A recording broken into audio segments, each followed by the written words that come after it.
नमस्कार विद्यार्थी मित्रांनो, वर्ग 12च्या उपयोजित मराठी या भागामध्ये आपण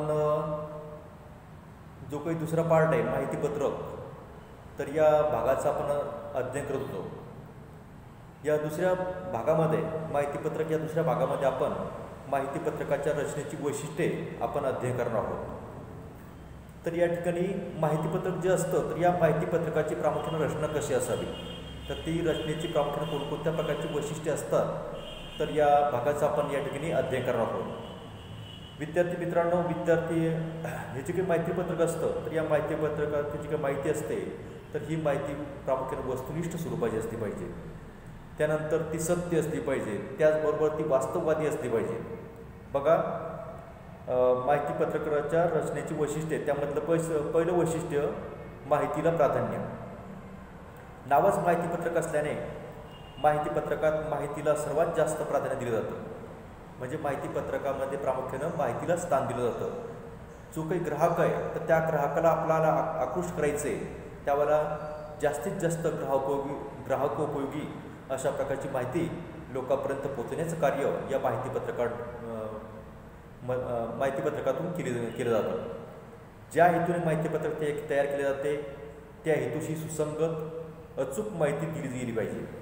म्हणजे नेमकी जी काही आपल्याला माहिती द्यायची आहे, लोकांपर्यंत पोचवायची आहे, जेणेकरून आपल्याला हा जो काही ग्राहक वर्ग आहे आपल्याला आकृष्ट करायचं आहे, तर त्यासाठी प्रामुख्याने अचूक अशा प्रकारची माहिती द्यावी लागते. कसल्याही प्रकारची त्यामध्ये चूक होता कामा नये.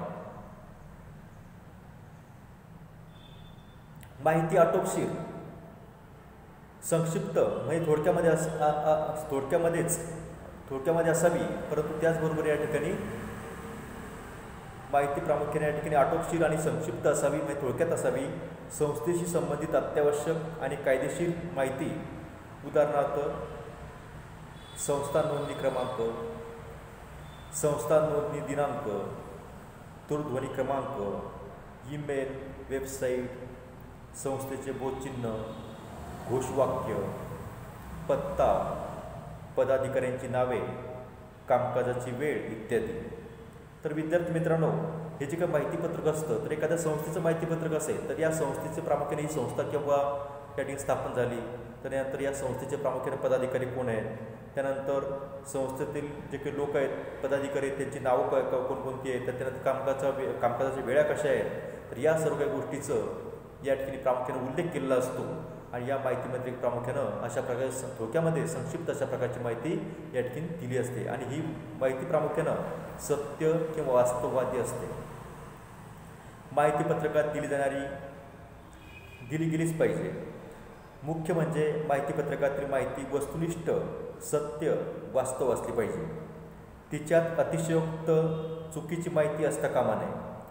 हे जे काही माहितीपत्रक आहे, तर या माहितीपत्रकामध्ये प्रामुख्यानं जी काही माहिती द्यायची आहे, तर ती माहिती प्रामुख्यानं सत्य आणि वास्तववादी असली पाहिजे. त्याचबरोबर कसल्याही प्रकारची त्यामध्ये अतिशयोक्ती असता कामा नये.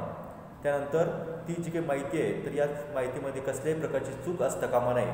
तर अशा प्रकारचं या ठिकाणी हे माहितीपत्रकाची एक प्रकारची रचना असते.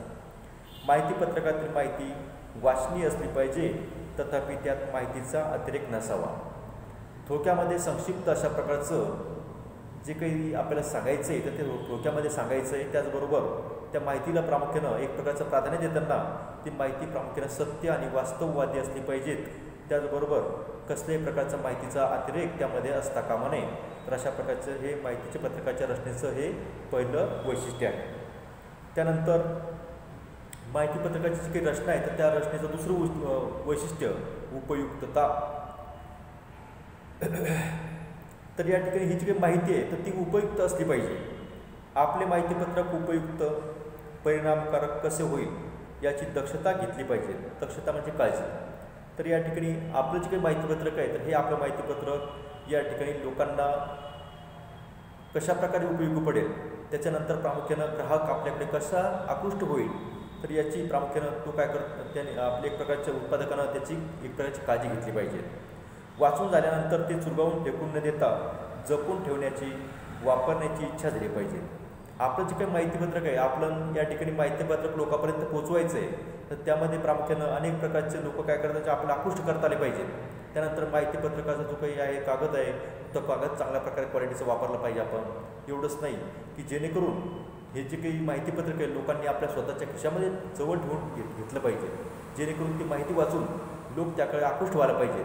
जेणेकरून या ठिकाणी अशा प्रकारचा कागद, हलकासा कागद जर का आपण वापरला तर लोक काय करतील, चुरगळून फेकून देतील.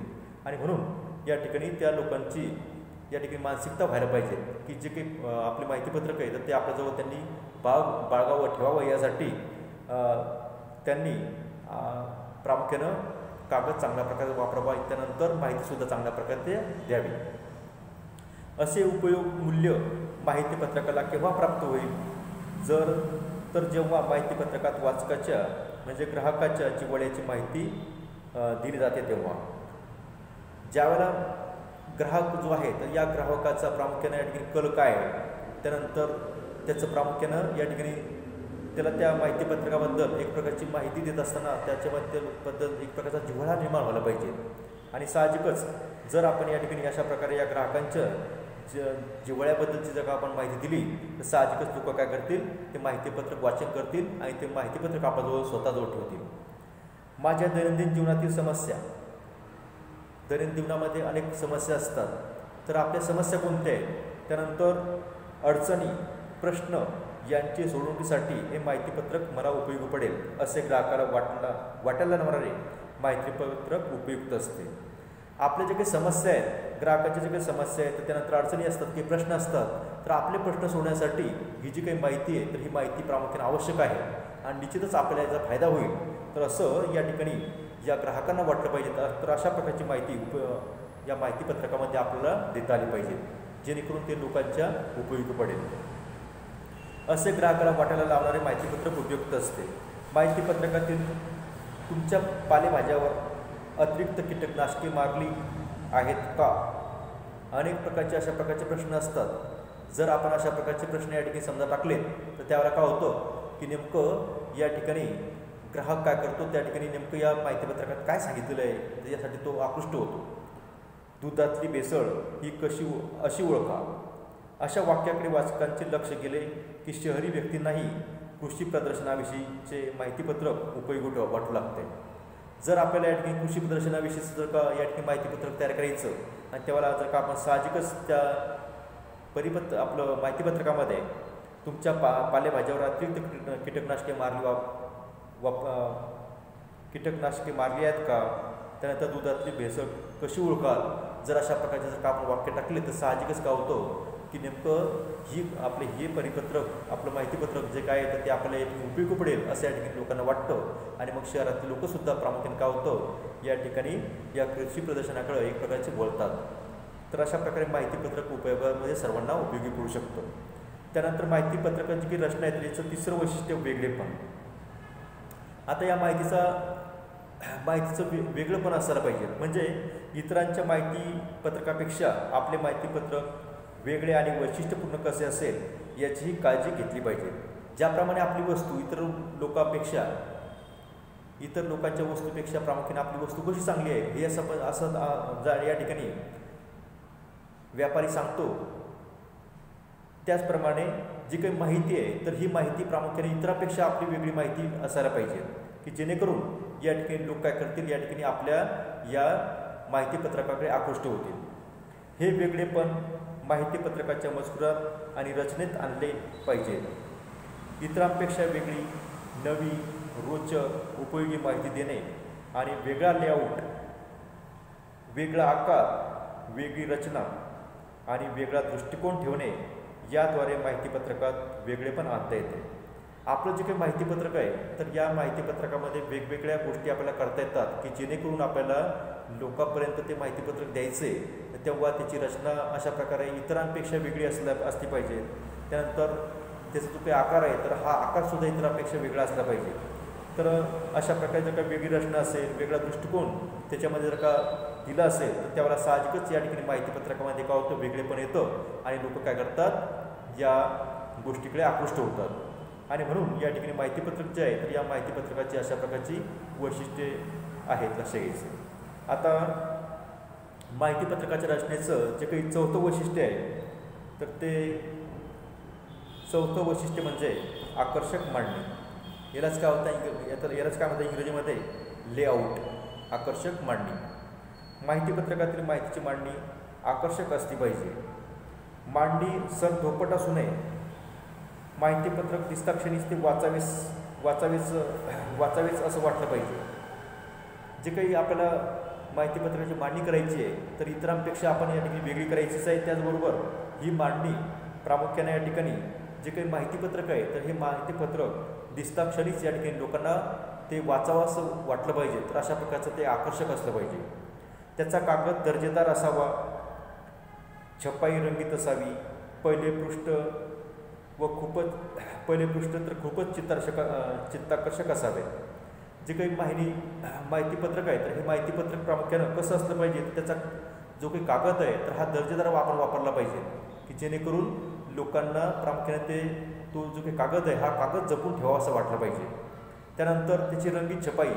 लोक काय करतात या ठिकाणी रंगीत छपाई पाहून या ठिकाणी आकृष्ट होतात. एवढंच नाही तर त्याचं जे काही पहिलं पान आहे तर हे पहिलं पानसुद्धा प्रामुख्याने आकर्षक असलं पाहिजे की जेणेकरून लोक काय करतील तर या ठिकाणी ही माहिती जपून ठेवतील, त्याकडे आकृष्ट होतील. त्याचा आकार योग्य असावा. त्याचे शीर्षक बोधवाक्य ठसठसीतपणे दिसणारे असावे. त्या माहितीपत्रकाचा आकार योग्य असला पाहिजे. त्याचबरोबर या ठिकाणी माहितीपत्रकाचं शीर्षक देतानाच या ठिकाणी त्याच्याकडे आपण लोकांचं आकर्षण व्हायला पाहिजे. समजा जाहिरात आपल्याला द्यायची आहे लॉटरीची तिकीट त्याची जाहिरात द्यायची आहे. मग आपण काय म्हणतो या ठिकाणी अशा प्रकारचं एखादं वाक्य टाकतो. तिकीट 1 रुपयाचं आणि बक्षीस मात्र लाखाचं. साहजिकच लोक काय होतं या ठिकाणी या लॉटरीच्या तिकिटाकडे बोलतात. तर तसं या ठिकाणी जे काही बोधवाक्य किंवा शीर्षक वाक्य आहे तर ते शीर्षक किंवा बोधवाक्य पाहून लोक या ठिकाणी प्रामुख्याने त्याकडे आकृष्ट व्हायला पाहिजे. माहितीपत्रकाची मांडणी वेधक करण्यासाठी गरजेनुसार त्या क्षेत्रामधील जे काही कुशल कलाकार आहेत, त्यानंतर चित्रकार आहेत, संगणक तज्ज्ञ मदतीला घ्यावेत. तर विद्यार्थी मित्रांनो, हा जो काही भाग आहे माहितीपत्रकाच्या रचनेचं चौथं वैशिष्ट्य आकर्षक मांडणी.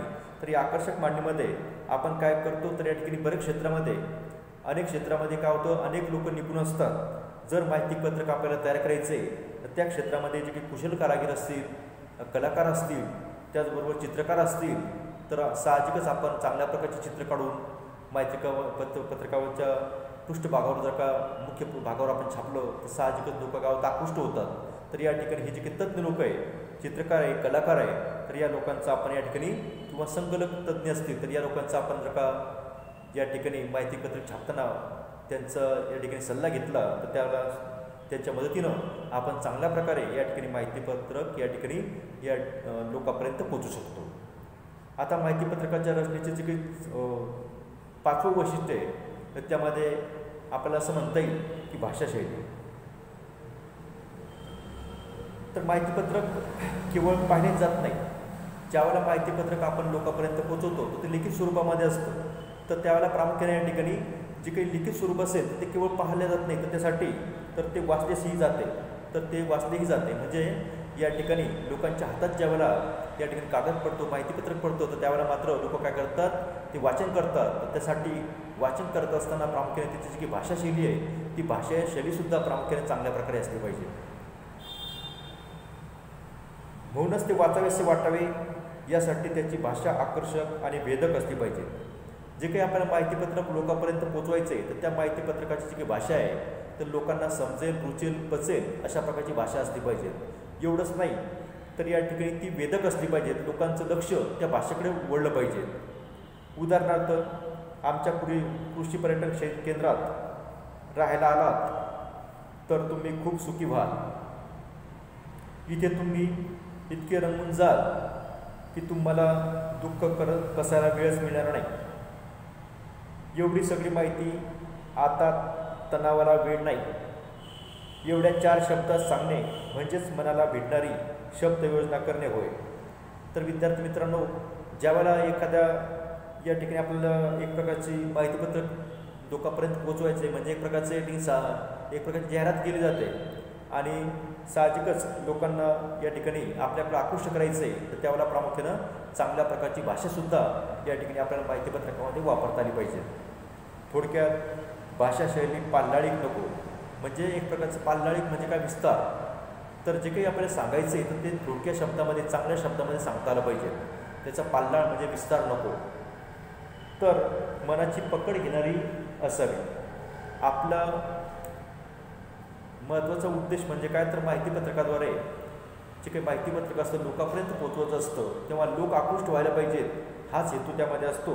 आणि म्हणून या ठिकाणी मनाची पकड घेणारी अशा प्रकारची भाषाशैली त्या ठिकाणी आपल्याला त्या माहितीपत्रकामध्ये वापरता आली पाहिजे. तर अशा प्रकारे विद्यार्थी मित्रांनो, आज आपण